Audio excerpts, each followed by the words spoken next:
Hey guys, welcome back to the channel. Today I'm going to be reacting to a video called 5 Reasons Why Swedes Are World-Leading Innovators. Well, I know that obviously Sweden is one of the most sort of, advanced countries and developed countries in the world. I think the quality of life is really good over there. So it doesn't surprise me that they're sort of world-leading innovators, but I don't know, we're going to find out 5 reasons. So let's check it out and comment, like, and subscribe. What does Bluetooth have to do with the Viking King?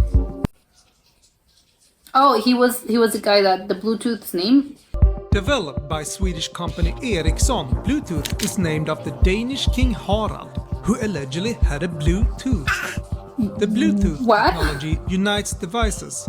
Like old Harald once united Denmark and Norway in the 10th century. But if he was from Denmark, how come Sweden's naming him? If you combine the rune letters H for Harald and B for Bluetooth, you get the iconic logo. Oh my God, you probably use Swedish innovations every day, perhaps without knowing that's crazy. Skype, Pacemaker, Spotify. Here are even 2 Swedish innovations in one. In 2021, Sweden ranked second in the Global Innovation Index. We have a few ideas why. They're constantly, inventing things. Sweden introduced compulsory schooling already in 1842. A vital component in the country's journey from poor agriculture nation that cow. Actually, that guy was giving you the side eye. A vital component in the country's journey from poor. It's a side eye. But also, what the other countries, when was it mandatory? Not mandatory school. This was 1842. Other countries were behind, or I don't know. Was Sweden late? Or agriculture nation. Or were they one of the first innovation ones to do leader. it? Today, about 1/3 of the population has post-secondary education. That's a lot. I think most people in the developed world is like that. The Swedish government pushed out a widely developed broadband network. And Swedes got a head start in the digital era. In 2016, a new goal was set to get all of Sweden connected to high-speed internet by 2025. That's insane. I think actually what's more insane to me now that I'm just realizing this is the fact that not everyone in the world has access to the high-speed internet. I think that's just crazy, especially like in a country like Sweden. It took them until 2025 to make it. I think that's crazy. It's insane to me for some reason. Committed to innovation, Sweden usually invests more than 3% of the country's GDP in research and development. Yes, that's a good balance, of course. Most of the money comes from the private sector, and around 1/4 is public funding. What are the famous companies in Sweden? Some argue that the long, cold winter season in Sweden encourages would-be innovators to because you're stuck inside, so there's not a lot of things to do, so maybe we have to keep, I don't know, we have to start thinking and brainstorming ideas so we don't get bored. stay indoors and hone their skills and develop their ideas. Should make sense, that's true, the Swedish spirit of innovation may just be a force of nature. Also, that wouldn't explain how come other countries with harsh, winters don't do green this. alternatives. The Swedish focus on sustainability is a competitive advantage. Batteries, zero-emission steel. Wait. What was that? Sustainability is a competitive advantage. Or is it just a normal battery? No, I think it's just a normal battery. Batteries, zero-emission steel. Factories powered by green energy and products made of recycled materials. Love that. They all rely on innovation. Yeah, someone has to invent it Swedish first. Ocean Bird will pioneer wing sails to What on power earth is large that? ships, reducing emissions up to 90%. Is that a ship? Oh my god. Yeah, it's a rendering of a ship. Oh my god. This is so weird looking. It almost looks like, I don't know, some sort of oil tank, but not really, because, I don't think those tankers don't have that, right? Oh my god, this is insane. Although the sails may have more in common with modern airplane wings. What is that? We believe Actually, go back. It looks a little bit. Yes, this sort of particular inkle, it looks a little bit as a deodorant stick, but it's just sort of the bottle, and then you have the product, the cream product. So it is a deodorant stick, but I know that for them, scientists is more as in an airplane wing. That's to my untrained and eye, is a deodorant stick. Very fluffy and for me. Aeroplane wings. We believe Harald Bluetooth would have been proud. With his Bluetooth, literally. How come he had a Bluetooth? This is so strange to say out loud.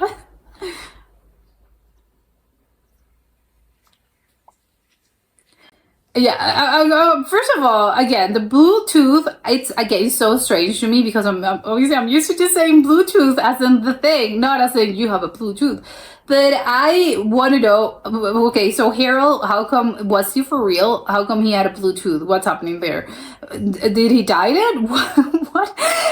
Or maybe actually, okay, I'm going to think about this logically. Maybe as logical as I can be. Maybe there, obviously, again, he was a Viking apparently. So if he was a Viking, again, it was someone that we know existed through probably written writings and I don't know, these stories, oral history, written history, whatever. So we know there was this king named Harold, great, and he for some reason had a Bluetooth. How come he had a Bluetooth? I'm wondering, again, because he was a king, so probably he had, a Viking king, but, he was a leader, he had money, he lived, or at least he lived like a king because he was a Viking king, right? Do Vikings, I don't know what was the actual thing. Do Vikings had kings, or they were sort of organized by, you're the general? I don't know how the political system worked. So my point is that I'm trying to figure it out. If he was a king or some figure like a king, maybe obviously he lived better than most of the population around that time period because again, he was the king, or he was, the leader. So I'm wondering if maybe he broke his tooth. I'm inventing a lot of things probably, but I am imagining a lot. So maybe he broke his tooth during one of a battle or something. And because obviously they didn't had, modern sort of, technicians and dental technicians, what they did was, as in people, I think at some point in history also had sort of gold tooth, right? You broke your tooth or something, and then they put gold, they filled it with gold or for some reason, instead of, the white thing that they do, I guess, in this day and age. So maybe, again, for said reason, he broke his tooth, something happened to his tooth, and then, the only material they were able to find to replace that tooth was blue. Do not ask me why it was blue. Maybe it was a mineral. Maybe it was a piece of rock. No, that would create probably a lot of problems. I don't know. I'm just trying to figure it out, the whole thing. But maybe it was just, again, he broke his tooth and the only available material they had back in that time, it was, it was blue. Or maybe he was actually, maybe as in people from the, I think it was just kings and just people, kings and princesses and princes. They were blue bloods, right? All the nobles were called blue bloods. So maybe he was, because he was a king, it wasn't really for real that he had a blue tooth. Maybe he had a gold tooth or something. But then, the history was, he has a blue tooth because, he's a king, so he has blue blood. And that's why, his tooth is blue because, again, he bleeds blue because he's a noble. So maybe that's why. I don't know. Again, probably I'm just imagining things, but it's just really weird to me how come this guy was famous because he had this teeth. One of his tooth was blue. What do you mean? Isn't that strange? I think I'm not the only one finding this strange, right? So I like the idea that he apparently, I have questions again, because he was from Denmark. So how come if the Bluetooth, the invention, not his tooth, if he was, from Denmark, how come Sweden, when they invented this huge thing, this technology, how come they're naming him after a guy that's not even from our country? I get the idea that, he managed to unite like a lot of, two big countries, but I don't think they named Sweden. I think I think he united Denmark with another, or maybe that's the thing, right? Maybe he united everyone, as in Sweden, Denmark, and Norway, I believe. Maybe that's the thing. I don't know. It's just strange that how come you're naming this Swedish invention after a guy from Denmark? I would assume because them, Swedes and Danish people being neighbors, and there's probably a lot of friendly competition and maybe some riffing between them as in cousins or siblings that, there's a lot of love there, but also again, they constantly are bullying each other but in a nice way, not in a bad, malicious way. So that would probably give them a lot of, hey, it's a great reply, it's a great burn. Every time, you actually want to tell something to a Swedish person, is you guys name, one of your most famous inventions after a guy that was it after a Danish guy. So, again, weird, right? So I want to know the actual, how come they did that? So what was the thinking behind this decision? But I love the idea that they, because I get why they did it. Well, I guess there are probably a lot of other examples in history that you probably could have taken. But I like that, Bluetooth is because it connects people, right? Well, not connects people, it connects devices. If I understand correctly, Bluetooth technology, which I'm not an expert at, is just something that you use and that's it. And I think, it just connects, right? It just connects and you can send files, through magic. I don't know how the technology works. You just send files, you turn on your Bluetooth and, files appear and they are, again, but it's about maybe unification. If you put it like this and if you extrapolate, oh yes, we're unifying something because we are connecting them. So it makes sense that, so that's why the Bluetooth is called Bluetooth. I think without context, you would probably think, just to name, it's really weird. It's why is this sort of technology that, unites or just makes it easier to actually, again, to connect or to share files or share, just shared file or devices. How come it's called Bluetooth? It's a really weird thing, but now I know the actual history behind the name. Oh my God, it makes all the sense in the world. Yes, was the skin that what he did was unite. So he united things, and because he united things, he was sort of connecting them. He connected countries. Because he connected countries, it's sort of the same thing as Bluetooth is technically doing. Obviously, again, you have to maybe think a little bit outside the box, but I can see, oh my God, yeah, the name makes all the sense in the world after the story is, actually great. It's actually a really, really great creative name. Because out of context, you're a little bit lost, as in, what on earth? But then when you actually get to realize what the meaning, oh my God, it makes all the sense. I love it. It's actually a great name for the actual invention and knowing, the background. And I love that the little symbol, it's really funny because obviously, again, how many times have you seen this symbol? 1,000 times in your life? Yes, it's something very... Again, it's just a Bluetooth symbol, but it's actually a rune, which I'm like, oh my God, that's incredible. I've never actually realized. I thought it was just some sort of logo that people invented. Maybe it was, I don't know. It's not as if Wi-Fi. I was trying to think of other sort of, symbols for technology and things that we use every day. The Wi-Fi is sort of the little circle, well, the semicircle. Maybe it's something, again, I don't know what the meaning of that is, but it's actually, it's probably something like this. I never would have thought it was, it's a combination of the runes. Oh my God, I love it. And of course, as if why Sweden is so, I don't know, advanced, and they were constantly, apparently they ranked second or first in this sort of world innovation thing. I mean, they invest a lot of money, which probably makes, it makes sense because you actually can't, I don't think you can't achieve those levels of, I don't know, if innovation and just inventing so many great things and so many things that people use and all that. You can be sort of a world leader when it comes to innovating and just sort of transforming how people, because you can see it on a smaller scale and probably at this, and maybe, again, let's put the seatbelt as an example. Probably early on, it was just Sweden that adapted this, and then it became, mandatory for every car in every country, to do this. I would assume a lot of these things are actually like that. First, they're tried and they're sort of introduced in Sweden, and then, probably, I don't know, other neighboring countries, and then all of Europe, and then, there comes, the American continent, and then, it's being in Asia or whatever. So that's really how it starts. So, because again, they're innovators. So, you have to look probably to Sweden because they're so great at it. We have to see what sort of cool inventions and what cool things they're doing. So we are able to tell, what the rest of the world is going to be using in 5, 10, or 15 years, because everything's going to start there, or a lot of things are going to start there. So it's really, oh my God, it's really good. And probably I think there's a lot of sustainable things. Apparently they're doing a lot of work with that. And even the weird shit that they're I'm calling it weird. Obviously it's not weird to them, but it's just this sales situation. I didn't really understood why, what they're going to be using this in all ships, ships that transport goods, and whatever ships are used. I'm talking always the big ships, not just you going on a yacht, but those big ships that transport goods and all of that. are they going to be technically used? I don't think they're built yet. It's just a prototype, and because we saw the rendering, so I don't know if they're actively being built, or is this, it's in plans to do this and to build this in the next few years. But it's going to reduce emissions, which I think is great.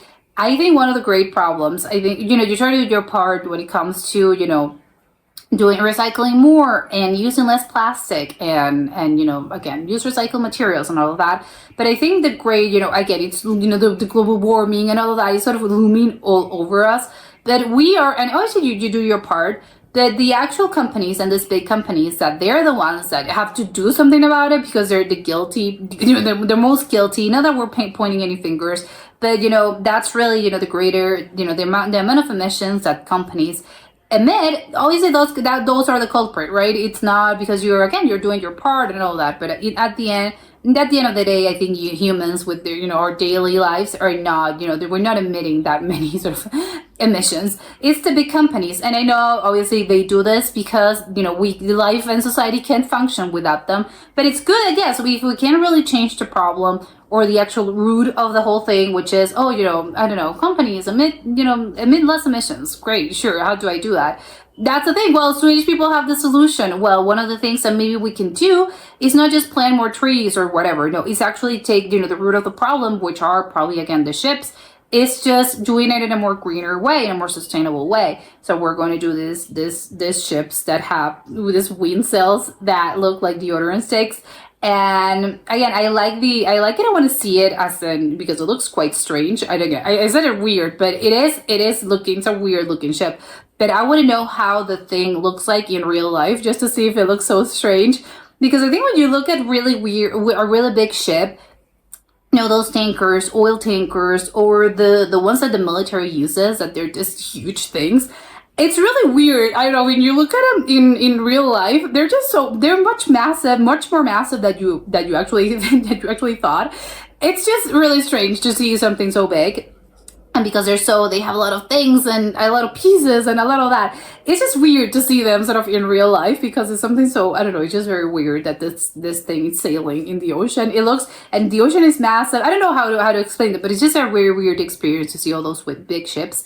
And I want to actually see one of those, those modern ships. I can't remember, it was Swedish ocean bird, something like that. I want to see how, the actual ship looks like in real life, because I want to see the whole experience of looking at something that's so, I don't know, massive and strange looking in a way. It is a little bit like seeing all those big tankers and ships that I mentioned, because it's really weird when you look at them up close. So I want to see this thing up close.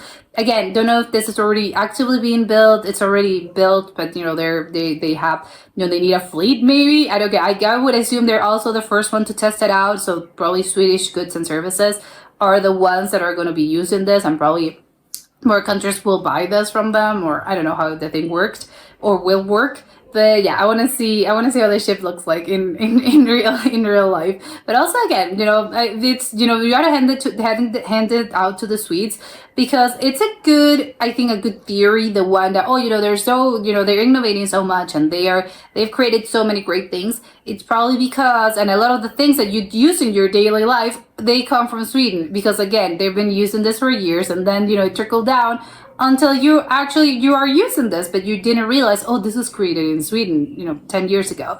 So I really like that, they're sort of, they're testing out how our lives will be. But my point is that, yes, the theory of it's a really cold place, so people maybe have less things to do in general. So because they have to spend more time inside, well, it's probably, it makes the spark, the innovation spark fly, because, you have to keep your mind sort of working. Makes sense in a way, although I don't think it explains a lot. Obviously, you need to back this up with money and actual resources, and investing, a lot of money, as they do. They do really invest a lot of money in this, because it's not just, normal people doing it. No, you have to give them resources. And of course, you have to teach them, and at schools and all of that. Well, schools, not universities and colleges, in order for that thing to be made a reality. So of course, they can do it because of the money as well. But I don't know if the whole winter thing is an actual answer, just because there are so many other countries that also have this huge and awful winters. So how come they're not leading, this sort of innovating thing? So maybe again, it's something very special about Sweden, and who knows, maybe we have to look more into it so other countries can maybe replicate this. That was it for today, and I'll see you next time. Bye!